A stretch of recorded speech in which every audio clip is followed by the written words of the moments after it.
সম্প্রতি নাসা থেকে প্রায় 20% কর্মী সংস্থা ছাড়ার জন্য প্রস্তুত হচ্ছেন বলে জানা যাচ্ছে। এর মধ্যে উল্লেখযোগ্য সংখ্যক জ্যেষ্ঠ কর্মকর্তা রয়েছেন। এই পরিস্থিতিতে নাসার ভবিষ্যৎ মহাকাশ মিশন, বিশেষ করে চাঁদ এবং মঙ্গলে মানুষ পাঠানোর পরিকল্পনাগুলো অনিশ্চয়তার মধ্যে পড়েছে। 25 জুলাই নাসার একজন মুখপাত্র জানিয়েছেন, মার্কিন national Aeronautics and space administration NASA প্রায় 20% কর্মী মহাকাশ সংস্থা ত্যাগ করতে প্রস্তুত। প্রায় 3870 জন কর্মী মহাকাশ সংস্থা ত্যাগ করবেন বলে আশা করা হচ্ছে। তবে আগামী দিন এবং সপ্তাহগুলোতে এই সংখ্যা পরিবর্তিত হতে পারে বলেও জানানো হয়েছে।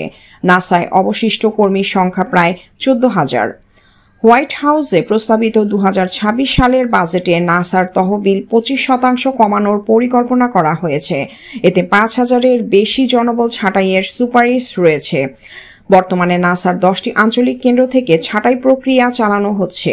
নাসা হলো মার্কিন ফেডারেল সরকারের একটি স্বাধীন সংস্থা যা বিমান চালনাবিদ্যা এবং মহাকাশ সম্পর্কিত গবেষণা করে থাকে। 1958 সালে national advisory committee for Aeronautics নাকা এর পরিবর্তে একটি নতুন মহাকাশ গবেষণা সংস্থা গঠন করা হয়, যার নাম রাখা হয় নাসা। বিশ্লেষকরা বলছেন, মঙ্গল ও চাঁদে অভিযানের মতো জটিল কার্যক্রম সামনে রেখে এভাবেই নীতি নির্ধারক, প্রকৌশলী ও বিজ্ঞানীদের হারানো মার্কিন মহাকাশ নেতৃত্বকে দীর্ঘমেয়াদে দুর্বল করতে পারে।